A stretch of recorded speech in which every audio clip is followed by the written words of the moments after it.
Satipatthana ini adalah objek meditasi vipassana. Ya, adanya perhatian penuh ya, satipatthana. Ya, ada maha satipatthana juga. Itu kurang lebih sama.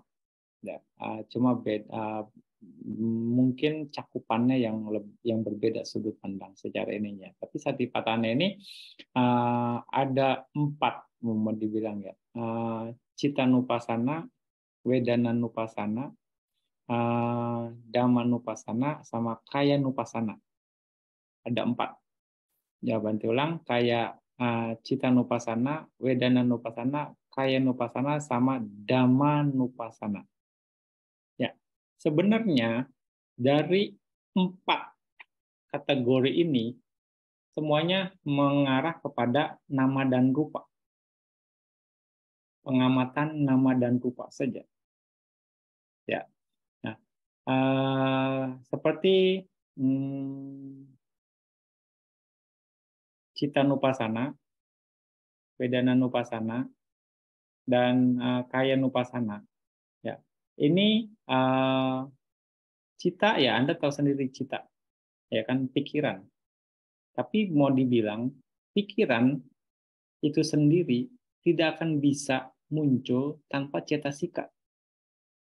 Ya, tidak bisa muncul sendiri tanpa cetasika. Jadi meditator begitu mengamati cita nupassana itu sendiri, dia harus mengerti bahwa prinsip dari cita niyama, cita dan cetasika ini akan bergabung. Ya. Nah, cita dan cetasika ini sendiri muncul karena landasan hadaya watu. Hadaya watu itu merupakan materi. Ya, hadaya watu itu merupakan materi. Materi yang mana ada rupa kalapanya di sana. Ada yang membentuk hadaya watu sendiri itu, yaitu 7 jenis kalapa itu sendiri. Jadi hubungan antara nama dan rupa ini nggak bisa dipisah. Cuma hanya sudut pandang penamaan atau sudut pandang cara meditasi itu sendiri yang berbeda. Ya, untuk cita, asalnya Cittanupassana.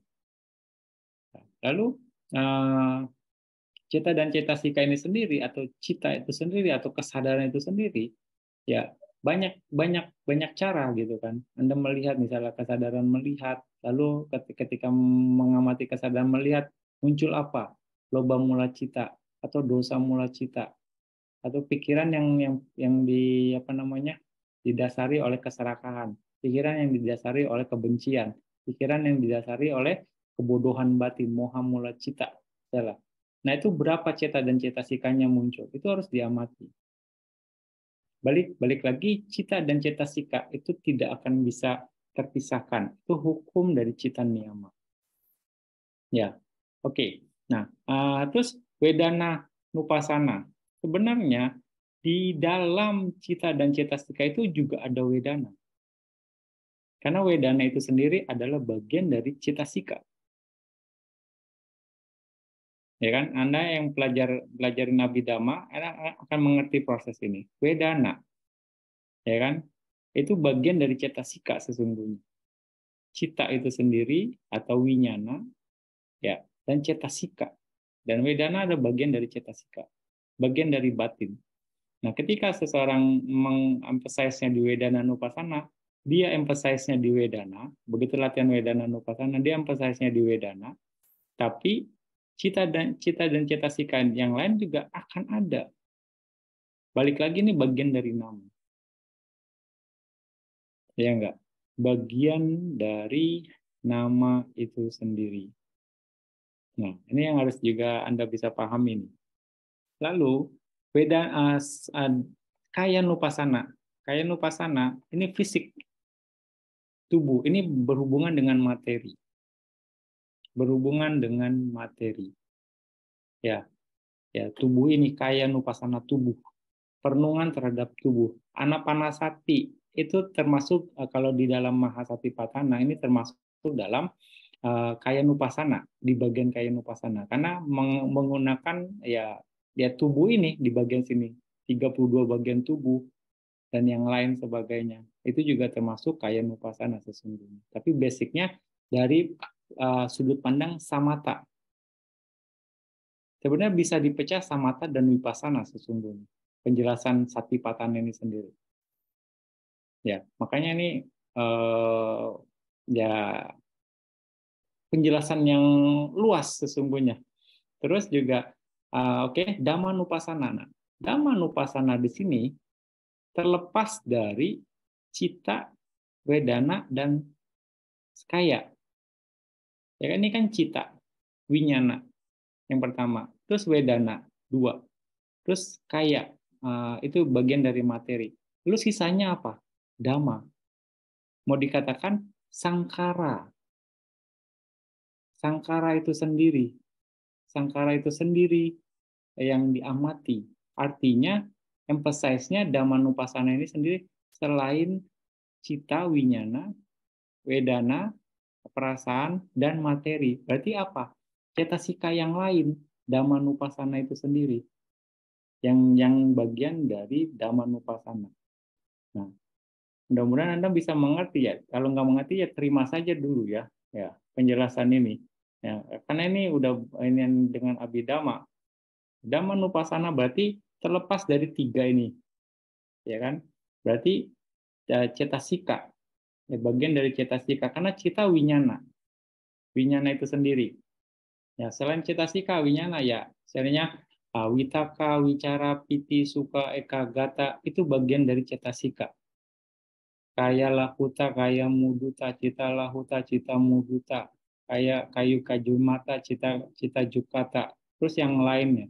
Nah, itu bagian dari cetasika. Ya. Nah, itu yang diamati dalam Dhammanupassana, emphasize-nya di sana. Tapi balik lagi, cita dalam hukum cita niyama, cita pasti muncul berbarengan dengan cetasika. Ini nggak bisa lepas. Ya. Lalu juga nama dan rupa itu nggak bisa muncul berbareng sendiri-sendiri. Nama pasti bergantung dengan rupa, rupa juga bergantung dengan nama. Jadi penjelasan dari Satipatthana sesungguhnya adalah nama lain dari penjabaran dari nama dan rupa atau pancakanda. Jadi Anda harus mengerti, misalnya ketika seseorang sudah bisa mencapai tahapan nama rupa pariceda nyana, ya pemahaman misalnya pengetahuan tentang penjelasan nama dan rupa, mereka baru bisa melatih Satipatthana ini dengan baik. Ya, itu tahapannya ke sana. Jadi ketika Anda punya nyana pertama, Anda akan bisa melakukan Satipatthana ini dengan baik. Karena semua materi, semua faktor-faktor mental, semua kesadaran itu dipakai berbarengan untuk mengamati vipassana, lalu direnungkan dengan anicca atau dukkha atau anatta. Ketika Anda berjalan, ketika Anda berdiri, duduk, ataupun berbaring, terus dengan vipassana. Terus seperti itu. Nah, dari situ Anda melatih istilahnya Satipatthana itu dengan pengamatan nama dan rupa secara garis besar gitu ya. Nah, seperti itu. Jadi direnungkan dengan anicca atau dukkha atau anatta. Nah, ketika Anda bisa melihat dhamma sebagaimana adanya, melihat dhamma sebagaimana adanya, artinya Anda hanya melihat nama dan rupa saja, paramata dhamma. Lalu dari paramata dhamma ini Anda renungkan anicca, anicca, anicca, anicca, atau dukkha, dukkha, dukkha, dukkha, atau anatta, anatta, anatta.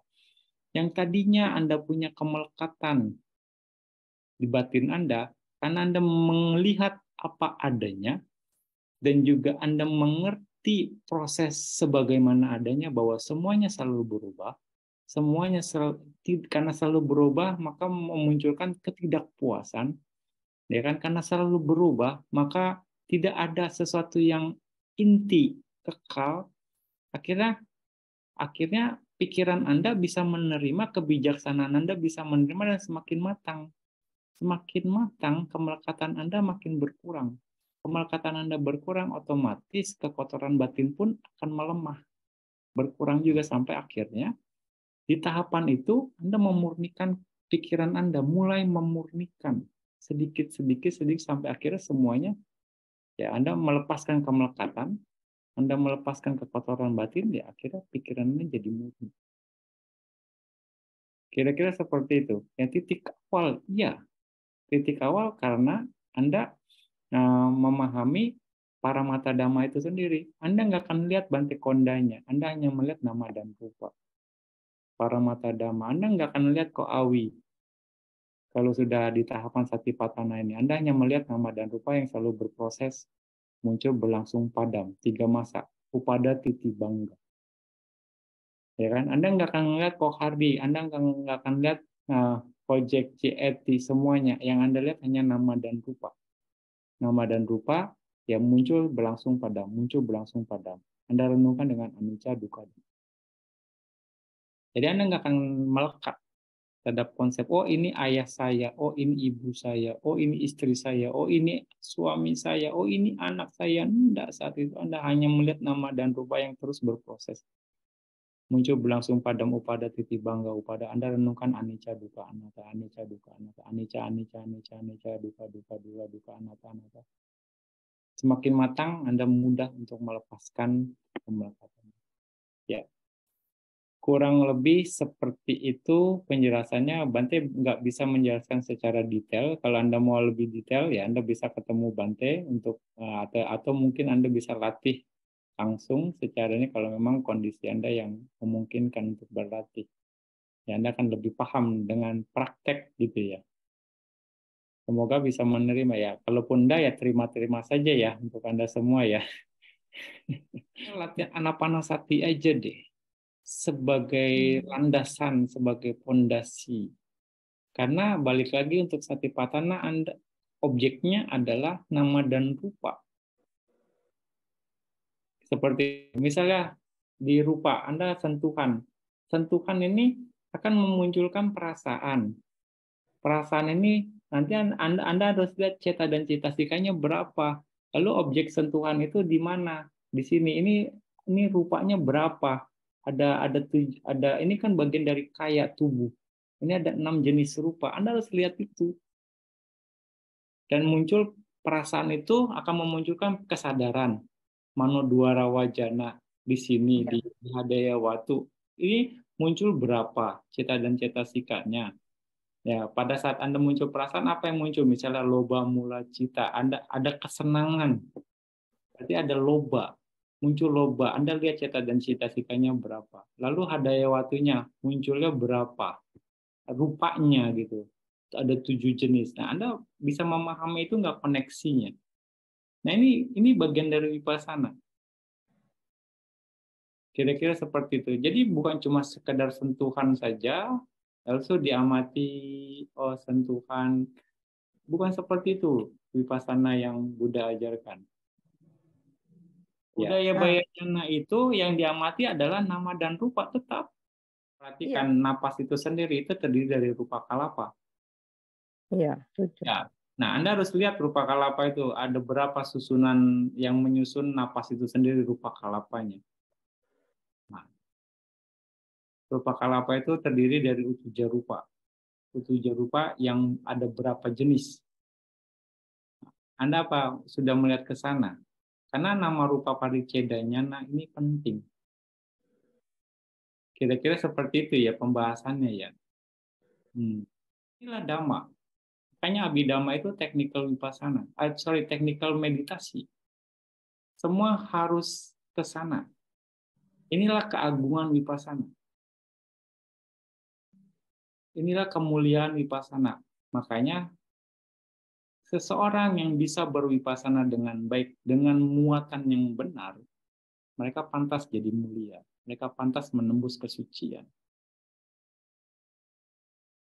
Ya, Anda bisa pahami semuanya ya.